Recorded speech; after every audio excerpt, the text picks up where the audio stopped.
Oh, it sounds so fun. Oh man, that's so fun. Yeah. Oh my god. We're gonna have a good time.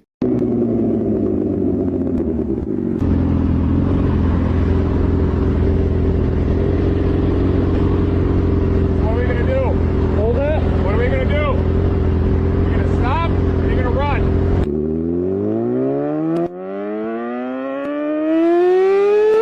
I came into contact with somebody from one of the big four, ended up becoming kind of a mentor to me. He's now a member of our club. Man, when I first saw my first Hell's Angel standing there, I was like, that's what I want to be, man. If you're running a three-piece, just like it is truly an outlaw standard. Doesn't make you a one percenter, but it makes you an outlaw. This is what I believe in, and it was awesome to see that my brothers believed in me. It's the wolf leading the sheep, man. The sheep need to open their eyes because they're about to walk off the cliff where a whole other pack of wolves are at the bottom. If you were getting your lunch money taken before you put them rags on, if they catch you by yourself, they're going to take your lunch money again. I try to be around the guys and hang out with them as much as possible and get to know them, because that's really what it's about. The Hells Angels are being arraigned. One man was stabbed in the chest, another was knocked out, who faced criminal charges, including charges of hate crimes as well as gang allegations. One defendant faces an attempted murder charge, so this certainly appears to be a widespread investigation.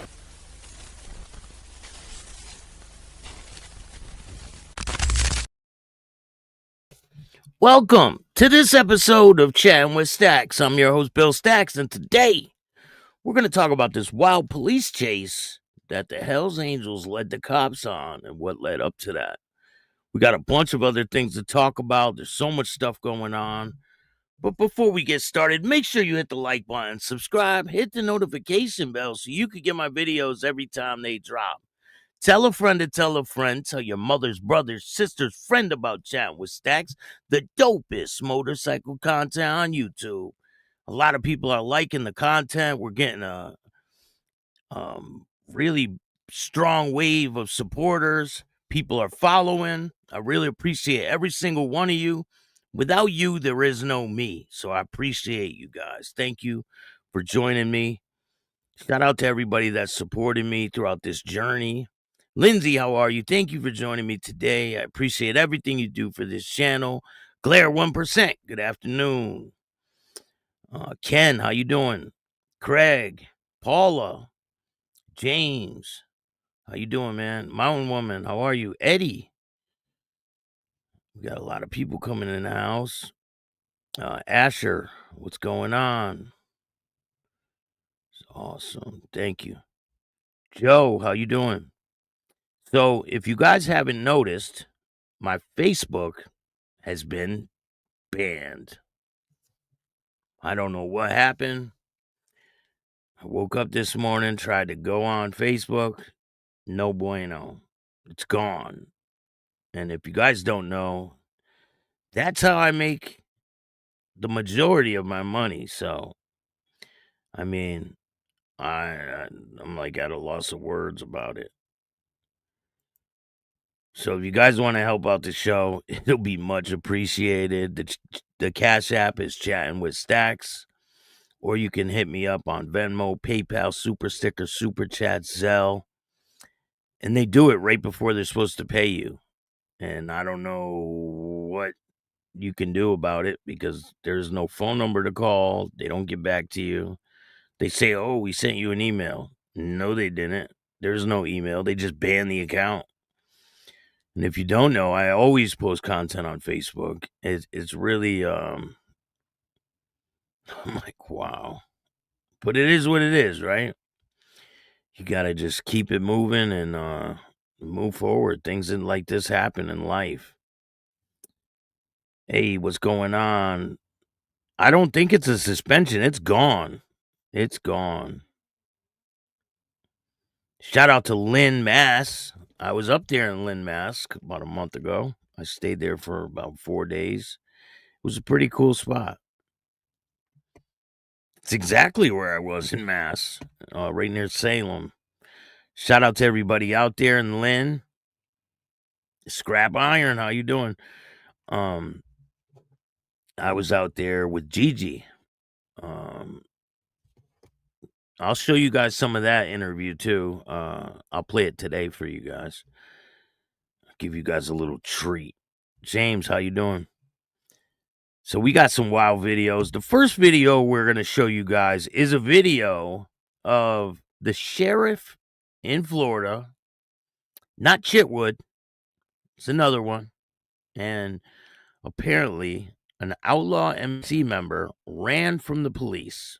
So this happened, I think, a year ago. So for Biketoberfest, he thought it would be wise to run the motorcycle over that was confiscated from the outlaw member in front of everybody with the police armored vehicle. I don't know what kind of message you're sending there, but he said, let me make this clear. Anybody runs from the police, this is what will happen to your bike.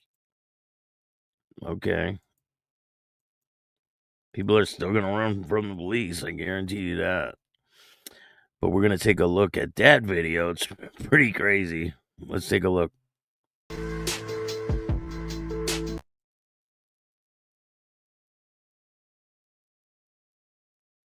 Brand new bike.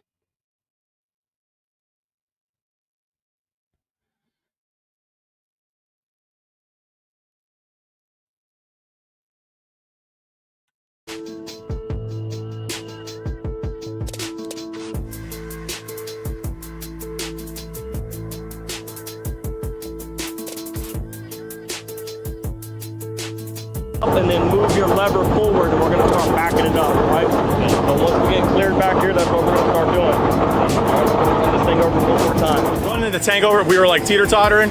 So what we're going to do is we're actually going to back this vehicle up. We're going to set the bike up so we go, we're going to go from rear tire to front tire, or front tire to rear tire, however it works out. But we're going to put that track over the entire bike instead of just hitting it in small spots. So apparently this outlaw member ran from the police. They confiscated his bike, and these are the results about a year later.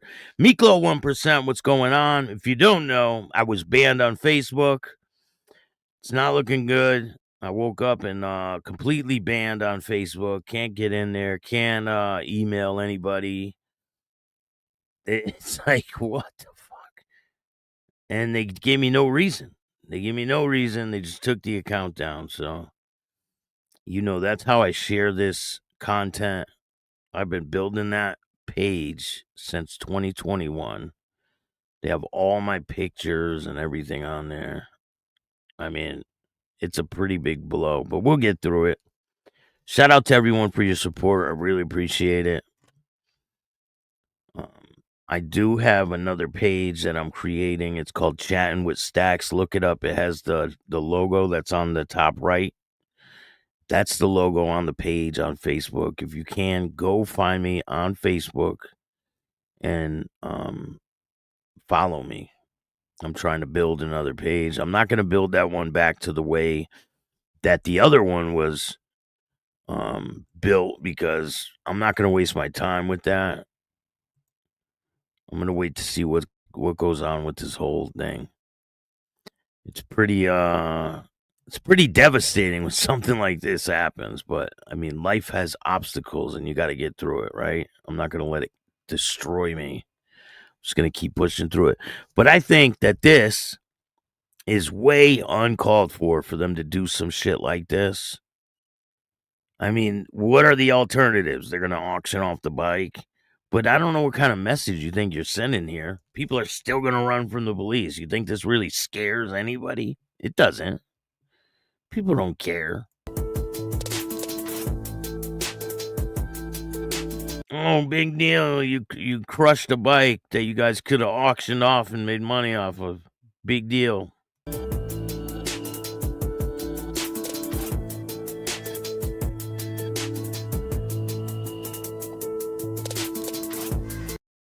You can't auction it with a different frame and motor.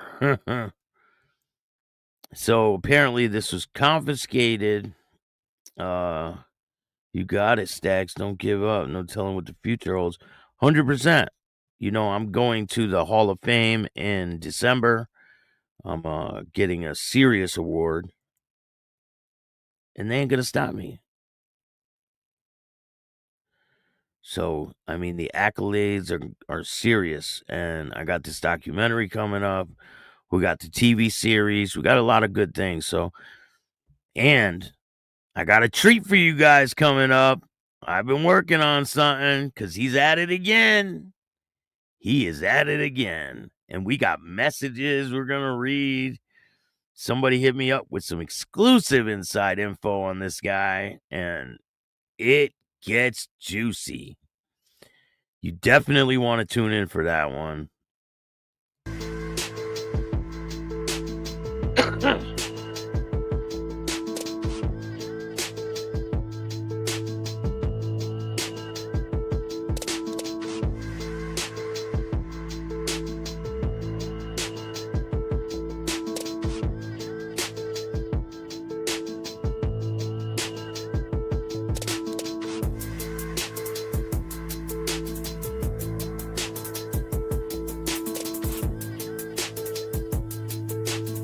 And then move your lever forward, and we're going to start backing it up, right? So once we get cleared back here, that's what we're going to start doing. All right, we're going to run this thing over one more time.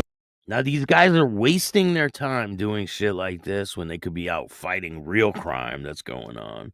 No, let's take back taxpayers' money, gas up the tank, and let's run this bike over for no reason. The tank over, we were like teeter-tottering. They could be out on patrols or whatever, or taking care of people who need them. Instead, nope. They want to try to intimidate people at Biketoberfest and run this bike over and send some sort of statement. I don't think it sends a very very clear statement. People are still going to do what they're going to do. They don't care about you running over a bike. Oh no, they're running over a bike. Let me not run from the police. The guy could have been drinking. It could have been anything. People run because they get scared. Let me not run because I saw that video of them crushing a bike. So what we're going to do is we're actually going to back this vehicle up. We're going to set the bike up so we go, we're going to go from rear tire to front tire, or front tire to rear tire, however it works out. But we're going to put that track over the entire bike instead of just hitting it in small spots.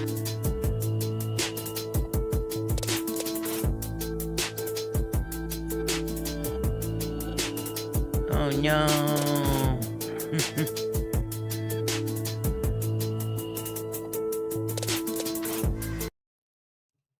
So if you guys can, share this on Facebook. Please share this on Facebook. It would be much appreciated. We got a lot to talk about today. If you guys aren't aware, the guitarist from Kiss has passed away. Ace Frehley, lead guitarist for Kiss, has died at the age of 74.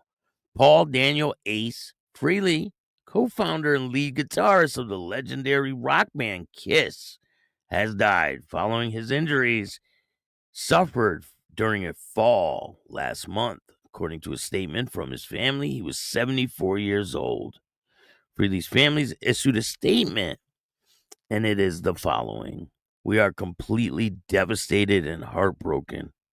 In his last moments, we were fortunate enough to have been able to surround him with loving, caring, peaceful words, thoughts and prayers, intentions that he left this earth. We cherish all of the finest memories, his laughter, and celebrate his strengths and kindness that he bestowed upon others. The magnitude of his passing of an epic proportions and beyond comprehension. Reflecting on all his incredible life achievements, Ace's memory will continue to live on forever. While Kiss received little respect from the music critics and the rock community, their impact and influence on a generation of rock musicians and fans have been immense and enduring. The band, who performed theatrical makeup and costumes were in many ways a getaway for their concert and larger-than-life mystique. In the era that preceded MTV, their performances were almost overwhelmingly visual and experimental, with explosions, elevators, and more. Yet the mystique of the Kiss was key.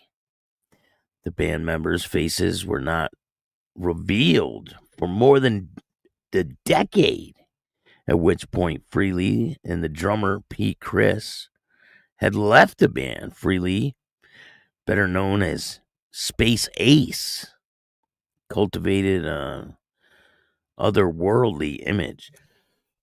Freely joined co-founder Paul Stanley and Gene Simmons in 1973 and remained with the band for most of their era, and he left in 1982 for a solo career. He rejoined when the original band reunited in 1996 for a highly lucrative reunion tour and remained until 2002.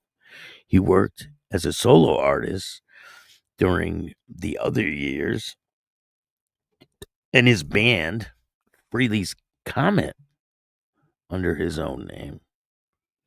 So rest in peace to him. Absolute legend that he was. In other news, we got to talk about this wild story. Miles of terror, 27 miles of terror to be exact. An 18-wheeler driver causes multiple wrecks, killing one after gulping down water bottle filled with tequila and kratom, police say. What? An Alabama truck driver has been identified or has been indicted on murder and DUI charges for allegedly causing 8 crashes along interstate earlier this year, dubbed the 27 miles of terror by prosecutors in the middle of rush hour. A college football player was killed during the highway mayhem. That's the guy on the right, I believe, that was killed.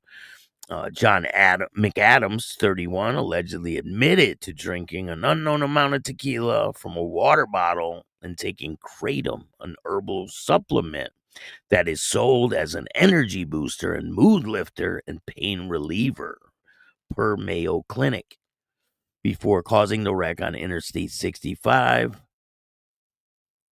with his Peterbilt 18-wheeler on May 6th.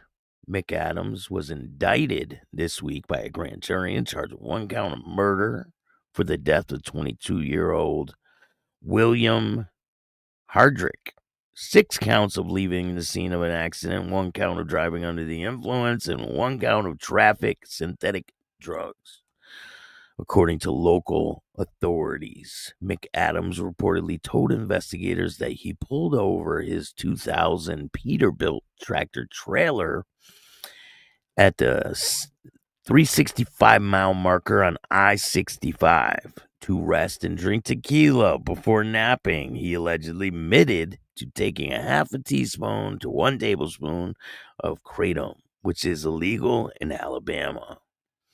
After waking up, he got back on the road but did not remember specific details of when or why, investigators wrote in one of the crash reports. McAdams allegedly pulled back onto the interstate and slammed into his first victim, a driver in a sedan, while traveling at speeds of 85 miles an hour. He continued on with cell phone videos showing him swerving in and out of lanes, according to prosecutors. Hendrick, who played football for Austin State University and Miami University in Ohio, was on his way home when McAdams aggressively struck his vehicle next, roughly 6 miles from the first crash, according to police. Hendrick was apparently forced off the road and into a ditch before hitting a wildlife fence and guardrail, which caused his car to overturn and roll a series of times, partially ejecting him from the vehicle. He was pronounced dead at the scene. A few minutes later, McAdams allegedly crashed into the back of an SUV and overrode its bumper. This caused the driver to immediately pull to the side of the road, according to law enforcement officials. McAdams then allegedly rear-ended another driver and forced him off the road as well. Investigators say McAdams went on to cause several more crashes before he could no longer operate the vehicle and came to a controlled stop. Cell phone footage reportedly shows his red Peterbilt engulfed in flames afterwards. McAdams allegedly agreed to take a field sobriety test at the scene, revealed several clues of impairment, according to crash reports. He had a blood alcohol 0.09, which is above the legal limit of 0.04 for commercial drivers. State's attorney describes this interstate onslaught as 27 miles of terror. McAdams being held without bond after being indicted on Wednesday in Limestone County. So we'll see what goes on with his trial, and I will keep you guys informed.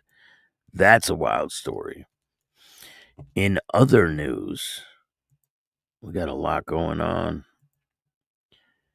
So, if you guys aren't aware, there was a crazy high-speed chase with the Hells Angels. Here is their bikes. They ended up stopping. I mean, I don't think they really had a choice. Here's some pictures, some prospects. How many prospects is that? 1, 2, I think 3 prospects, looks like. All from California.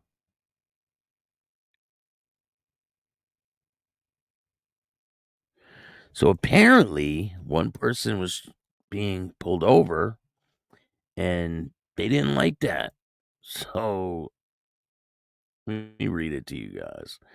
14 Hells Angels and Hermanos, Unidos members arrested after high-speed chase in Kern County. Bakersfield, California. 14 motorcyclists associated with either the Hells Angels or the Hermanos, Unidos motorcycle gangs. You notice how they said motorcycle gangs? They pick their vocabulary very wisely, I've noticed.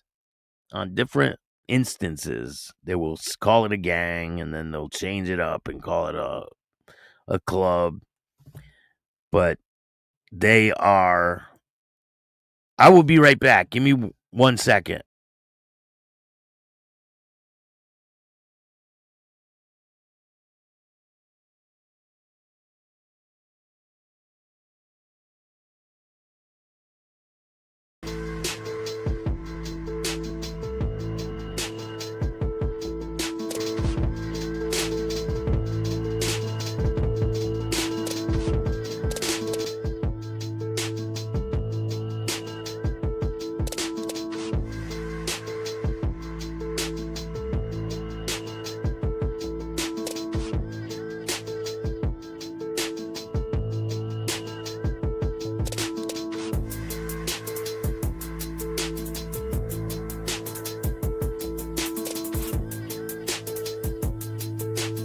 And then move your lever forward, and we're going to start backing it up, right? So once we get cleared back here, that's what we're going to start doing. All right, we're going to run this thing over one more time. Running the tank over, we were like teeter-tottering.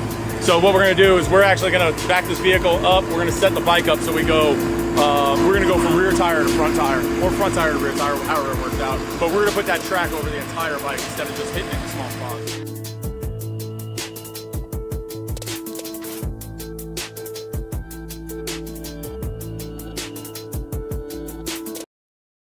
My bad, got a phone call. Pretty important with him. So,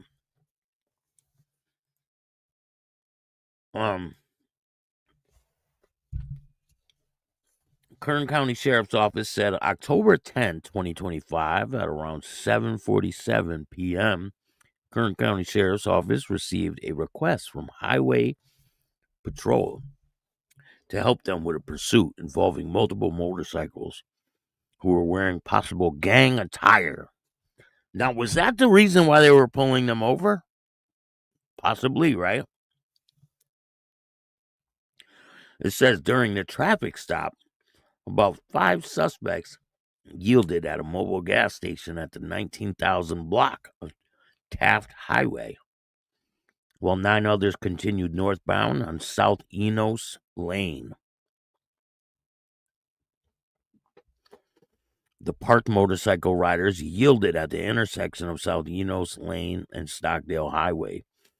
14 were taken into custody without further incident. The suspects were identified as being associated with either the Hells Angels or the Hermanos motorcycle gangs. Kern County Gang Unit responded to help with the investigation. 14 suspects were arrested for evading and participating in a gang.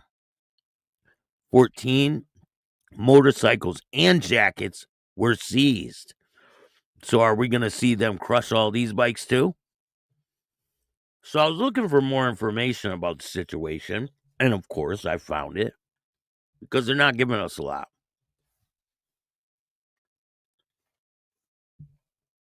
So on Friday,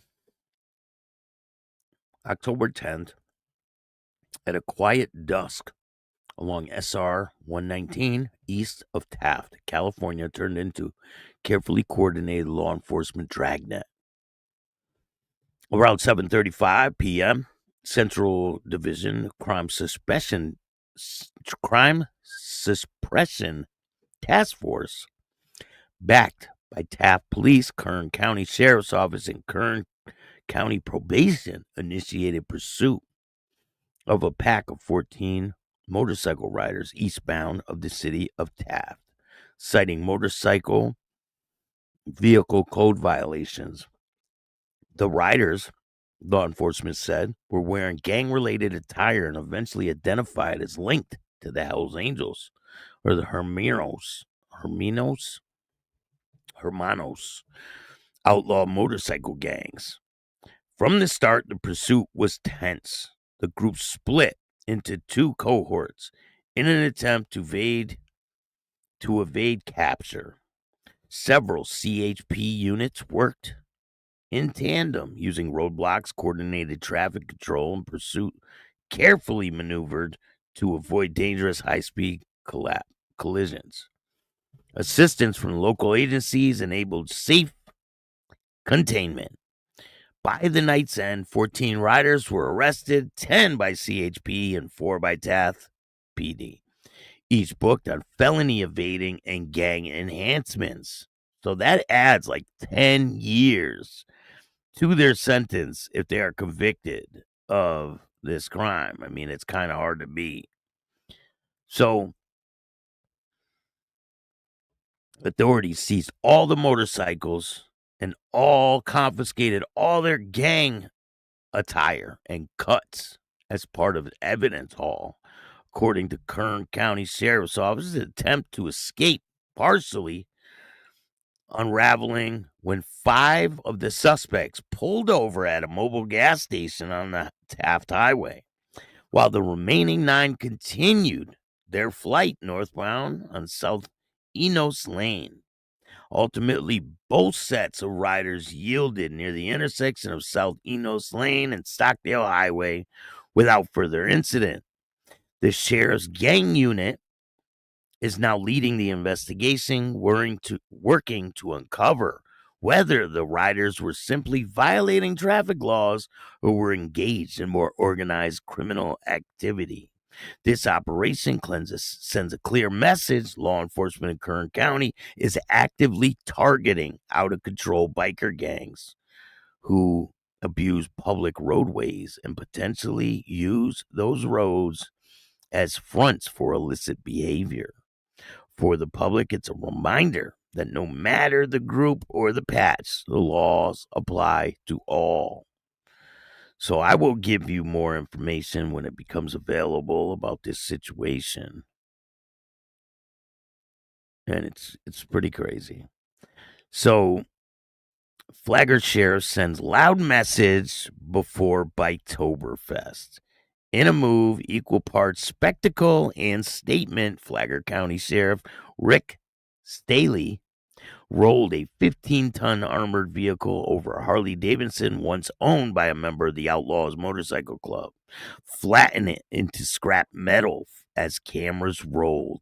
The stunt broadcast on social media ahead of Biketoberfest was Stanley's way of sending a crystal clear message to outlaw biker gangs. Don't bring trouble to Flagler County, he said. What do you guys think of this situation? What do you guys think of him rolling over these bikes? So the story of the Doom bike began 3 years earlier during Biketoberfest, when an outlaw MC member tried to flee from deputies on an open road. The chase ended not with gunfire or collision, but when the biker's Harley sputtered to a stop after running out of gas.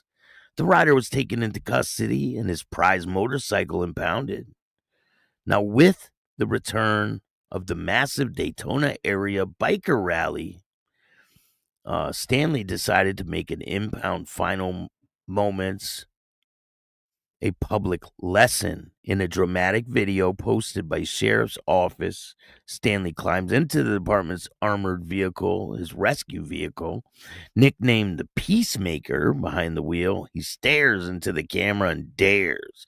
This is what happens when you come to Flagler County and think you can break the law. We don't tolerate outlaw gangs or their criminal activity. Moments later, the tank treads chew through the chrome, shredding the bike into twisted debris as deputies looked on. And they're all laughing and shit. So the event quickly went viral online. Part warning, part publicity, sparking a debate with law enforcement supporters who applauded the sheriff's boldness and motorcycle enthusiasts who saw it as excessive theater. Critics accused Stanley of postering. Supporters call it good old-fashioned defiance.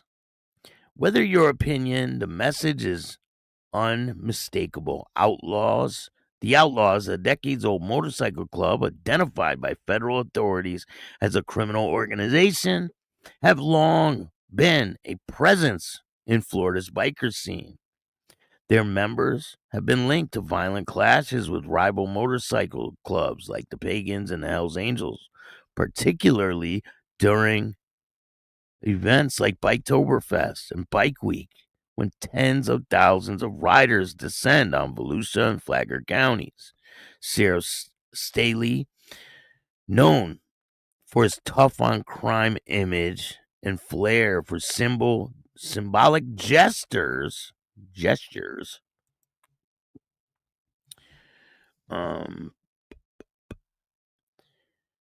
the Green Roofs Inn, the jail slogan to mock funerals for drug dealers, defended the act as publicity safety demonstration.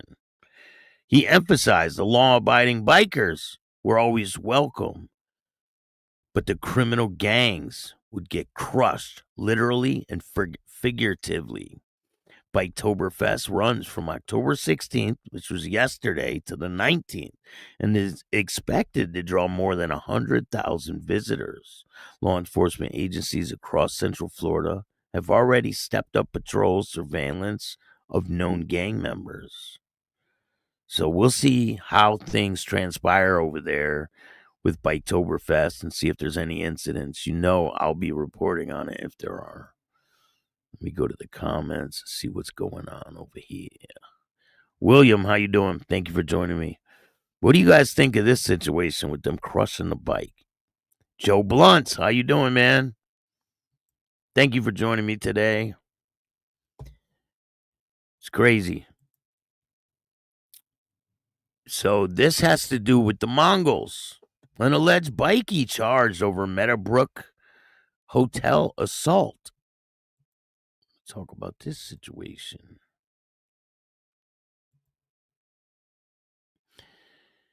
An alleged bikie gang member is charged following an alleged violent assault at Meadowbrook Hotel last month.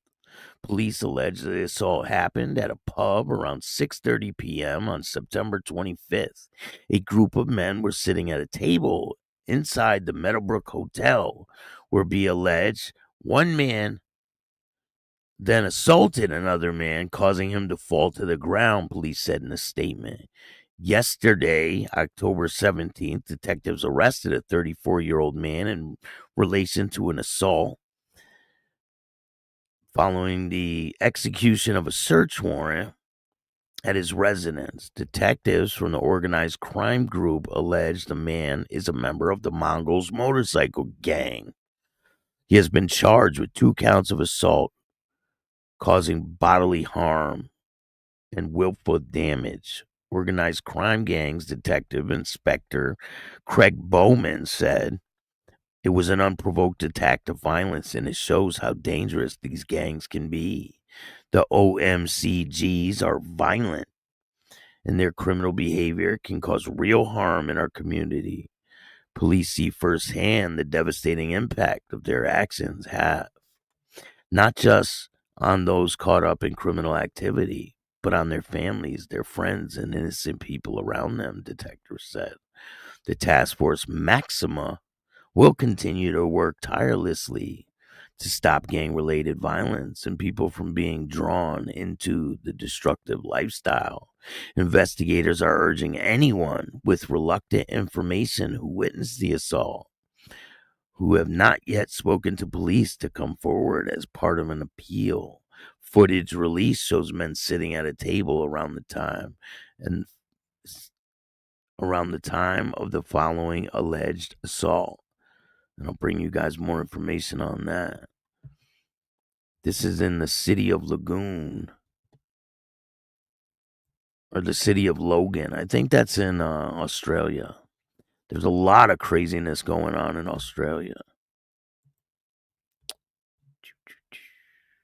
In other news, Dancing Moto. Remember that video I posted on Patreon for free? You guys can see it.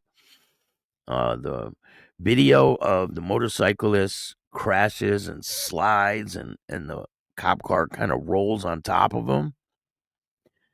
So he has been identified as Dancing Moto. I guess he's a TikToker that dances with his helmet on. This happened in Georgia. So he's been arrested on felony charges, right? This video, everyone remembers this video, right? So his mugshot has been released. And let me show you, let me share the page. This is him in the hospital.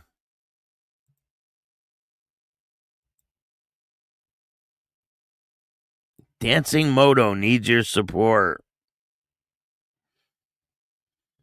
So he's trying to get money now. And it's working, I guess. Like, I guess Dancing Moto is getting money from this situation. Dear friends and family and fellow riders, our brother Dancing Moto was involved in a devastating accident. Motorcycle accident a few days ago. Shit, let me see. Let me try to get that again. He was involved in a motorcycle accident a few days ago, one that left him in critical condition after being struck and ran over, which caused severe injuries. He's now fighting for his life. Now, let me tell you something. All of this is a lie. It's a lie. He's in jail now. He's not in the hospital anymore. He's in jail. He started serving his, when they bring you to jail after you get arrested for an offense. Yes, he is in jail. He is not in the hospital anymore. They took him out of that bed and they put him in a jail cell. So they try to make it seem like, oh, he's in the hospital fighting for his life. But it's not. Jimmy Mack had to edit my name. YouTube changed my other name. That's crazy, man. Will, how you doing? So he's not in the hospital anymore. They want you to think that, but so it says he's fighting for his life, right? And we can only describe as his darkest hour. The crash left him with extensive life-threatening injuries, and his condition remains uncertain as doctors work around the clock to help him pull through. Those who know Dancing Moto know the kind man he is, the strong, passionate, and full of life. Now, why should other people pay for his mistake? I'm just curious. Does anyone have a answer for that one? I mean, he has a couple scrapes. He was pretty bruised up and shit. You could see the little scrapes on his arm and things like that, but he's not dying. He is in jail now, and he raised over $7,000. So I give him that, you know? He did raise over $7,000. So in other news, this is a wild one. Let me see if I get a picture for you guys. I don't think a picture will work, but I'll try. This is about a judge who crashed during a DUI. Brunswick judge accused of DUI after crash outside Jacksonville strip club has resigned. A Brunswick judge arrested after crashing into a car last week outside of a Wacko's Gentleman Club. The name of the club is Wacko's. Oh, man. Wacko's. Yo, let's go to Wacko's this weekend. He has resigned. Robert Guy, a Superior Court judge in Brunswick Judicial Circuit, which covers 5 counties in Georgia, submitted a letter of resignation to the governor on Thursday. According to Guy's arrest report, he tried to leave the scene, but witnesses stopped him and said he appeared to be highly intoxicated. The staff escorted him back into the club and took his keys until police arrived. The report said Guy was not willing to state that he was driving. Officers said that his eyelids were droopy, his speech was deemed slurred, and they could smell the alcohol on his breath as he spoke. Even after he was arrested for DUI, he refused to take a breath test and told officers he didn't feel like it was warranted, the state reported. So we'll see what happens with this case. I mean, people are absolutely nuts. A lot of these people, like judges, they think they're above the law, and that's the bottom line. They think they're above the law, but they're not. I mean, they're no different than you or me. So now, I told you guys I'd show you guys a brief clip of the Gigi interview. So, shout out to Vincent Michael Marino.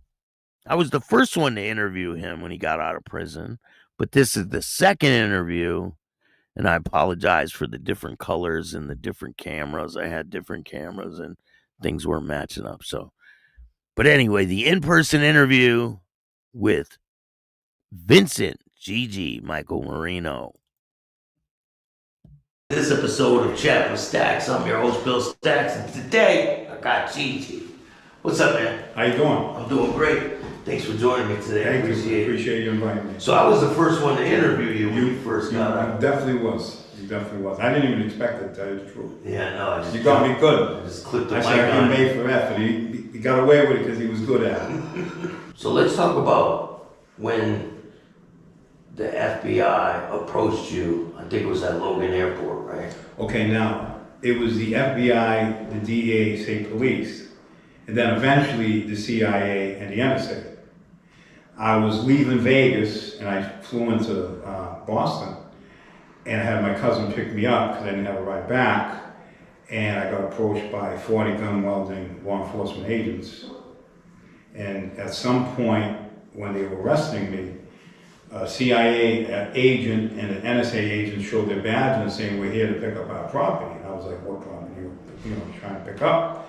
He says, "Well, you were under general anesthesia in Boston, Massachusetts General Hospital on November 24th, 96. We implanted you with a super sophisticated satellite communications intelligence device."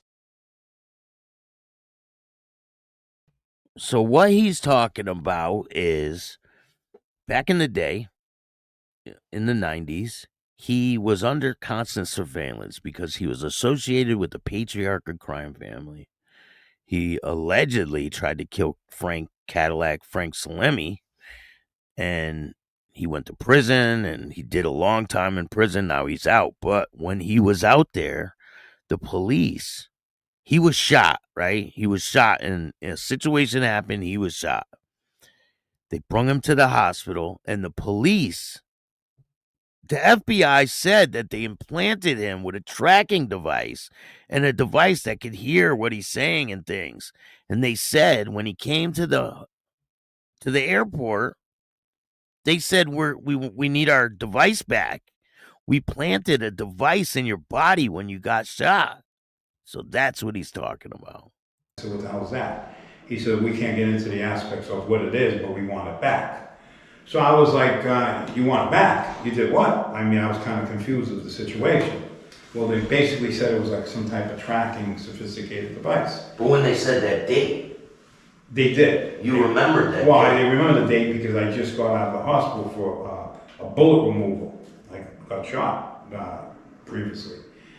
And so they said, then the FBI and the DEA interceded and said, listen, we'll get you bail if you give these guys their property back. I said, I ain't giving nobody nothing. And you can keep your bail. You know what I'm saying? And so that's basically how it sounded. So, did you believe that? Well, at first I wasn't sure what to believe because it was pretty much, it just came on me so fast. I didn't want to believe it, but they sound so sincere about it. And, you know, I did have scars where they said they implanted me. It was my abdominal area. And I am trying to get the testimony from the FBI agents when they were in court talking about this situation or talking about planting a bug inside his body. And I am working on getting the FBI audio of when they admitted to this. And I think I'm about to get it. So when I get that information, I'll let you guys know. And I know it does sound like we're in a bathroom, but that's the best I could do with what I had. So it is what it is. And I did see some suspicious activity that day, the way they were acting. Because when I got shot, they were saying, listen, you know, you're all over the news and there's 70 law enforcement running around the hospital. So I kind of believe maybe some of it might have been true. You know what I mean? So basically, if the fish didn't open his mouth, they wouldn't have got caught. Had they not told me, I would have not known. And there were big Congress hearings or big hearings over this whole situation. Well, no, there was congressional hearings over the corruption in Boston when they were protecting Whitey Bulge and C.B. Fleming from South Boston. They were heads of the Irish mob, even though one was Italian, one was Irish. And they were also serial killers, but they're also FBI informants. So that's what the hearings were over. How the FBI protected their informants while they were still committing serial acts of murders. But they brought this situation up, didn't they? At some point, they did an internal investigation, which I have the documents, to independently corroborate. They did interview the supervisor, Anthony Roberto, of the DEA, and he admitted to everything I'm telling you now. Yeah. But then they stopped short of saying we did it, and they said, we're only joking. But yet, I have x-ray reports that independently corroborate the device is still there. And it exists. So do you think it's still there? Oh no, I don't think it's there. It's definitely there, because as I'm traveling in the BOP, you go from one place to another, they put you on these sophisticated x-ray machines that are really invasive machines, like probably better than the airport, to see if you have like a knife inside or drugs or whatever. Yeah. And this device keeps coming up. So rather than me explain myself to the BOP because it was aggravating, you're on jet lag, you're bus lag, you don't want to go through the whole story, they said, listen, we got some suspicious thing in your abdominal. It was like two little, round, hermetically sealed type of images. And they said, what is it? So I got off the machine and looked at the picture, and I actually seen two devices right in my abdominal area. Rather than go through a whole thing, I said, no, I just got shot as bills fragments. You know what I mean? Yeah. Kind of brushed it off. But it always comes up in x-ray reports, so they definitely did it. So are you ever planning on getting it removed? Well, if I get it removed, I lose my evidence. Do I plan on, basically the question is, do I plan on suing them for doing it? Yes, and the thing is, you can say to yourself, well, you know, it might be too late. This is 2 years, 3 year statute of limitations. But no, they're taking the position we didn't do it. So therefore, the conspiracy is continuous and ongoing. Therefore, the lawsuit, once I independently corroborate it's there, I can bring it up anytime. And them approaching you is the reason why it even became... Well, right. I mean, it's not like, you know, when you get the newspapers, they can play media manipulation and make this guy look like he's crazy. Who's going to help this guy? He's crazy, right? Think about it. But what they like to do is they like to either remain silent and don't answer, or let's play the crazy card route. And that's the route they play, media manipulation. Yeah. So it is there. They did do it. They got caught. Now, you're not even supposed to be on parole, right? With the way that your appeals and all that. Well, what happened was we went to 2 trials back to back. I went to 3, but there was a separate issue. Drug case back in '87. I beat it, but. Go check out his book, The Patriarchal Purge. This interview will be dropping soon. And tonight, Kevin's interview is going to be dropping. So check that out. There's a lot of great content. You could go watch the videos right now on Patreon. I'm going to be posting a lot more content over there. I'm going to focus my energy on Patreon. So make sure you guys go check it out. You will not be disappointed. I'm telling you, I'm really going to be upping my game over there on Patreon. Facebook's gone, so what else am I going to do? But I appreciate all you guys taking the time to watch this show. Thank you so much. You guys have no idea. It means a lot, you guys supporting me. If you want to help out the show, you can hit up the Cash App at Chatting with Stacks, or you can Venmo, PayPal, Super Stickers, Super Chats, Zelle, all that good stuff. And I appreciate every single dollar. It goes a long way. If you want to be a guest on Chatting with Stacks, just email me at billstacks2021@gmail.com. I hope you guys like this show. If you do, hit the like button, subscribe, hit the notification bell so you can get my videos every time they drop. If you don't like this show, too fucking bad. Start your own podcast. Tell a friend to tell a friend. Tell your mother's, brother's, sister's friend about Chatting with Stacks, the dopest motorcycle content on YouTube. I appreciate all you guys. And remember, don't be a bitch.